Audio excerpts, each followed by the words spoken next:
Do you still find yourself thinking that string theory or something that will come from string theory is not only going to be the right theory of quantum gravity, but that it will solve these fine-tuning problems?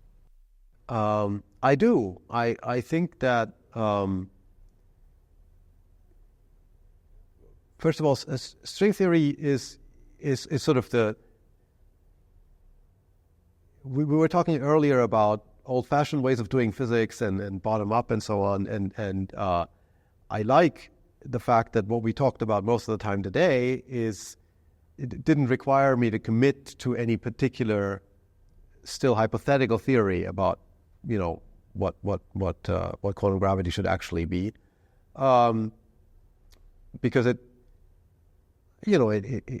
protects me from, maybe potentially wasting my time if I work on something that ends up having nothing to do with reality, right? That said, I find it extremely difficult to imagine that string theory is not in some way connected to the correct quantum gravity theory for our universe.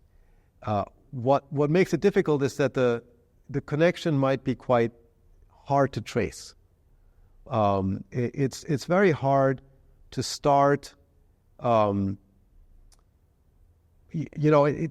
analogy that I like to give is, we have the standard model of particle physics, which describes every experiment we've ever done outside of, cosmology and gravity, right?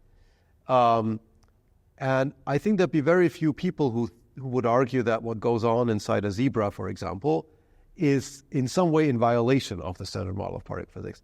But that does not mean that we know how to explain the behavior of a zebra, starting from the laws of the standard, the Lagrangian or whatever, the equations that we have for the standard model of particle physics. It's too far removed, and it's much more complex. It's so many layers and levels away from where the theory is simple. And so we need effective descriptions, and that's why we have zoology and whatever, behavioral science, and we can't bridge that gap.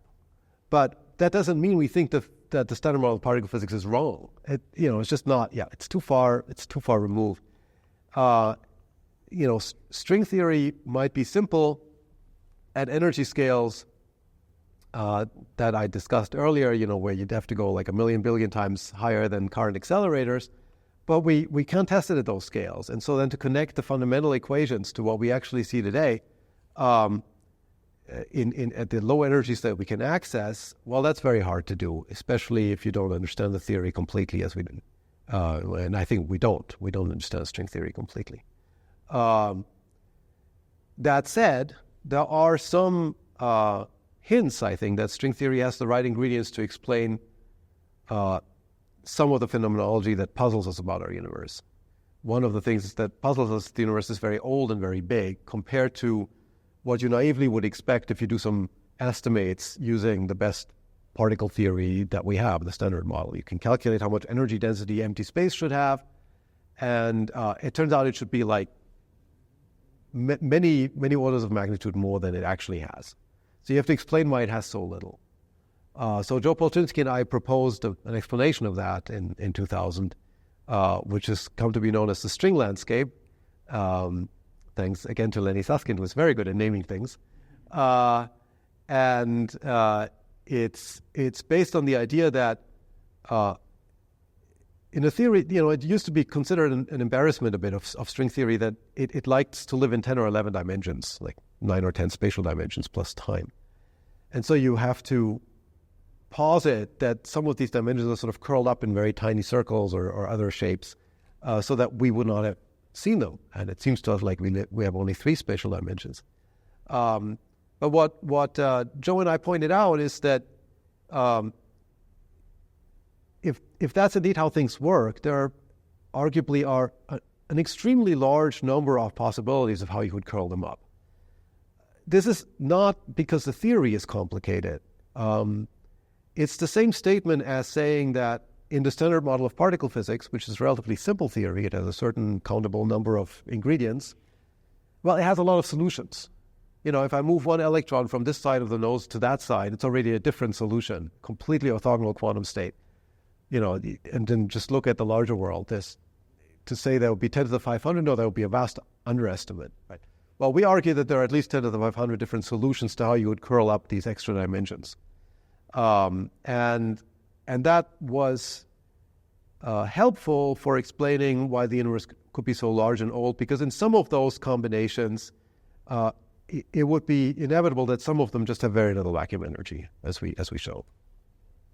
So then the universe could effectively create different regions. I mean, this is something you don't just say; you show that it happens dynamically, where the vacuum energy takes on different values, and then some of them will last for a long time and become very big.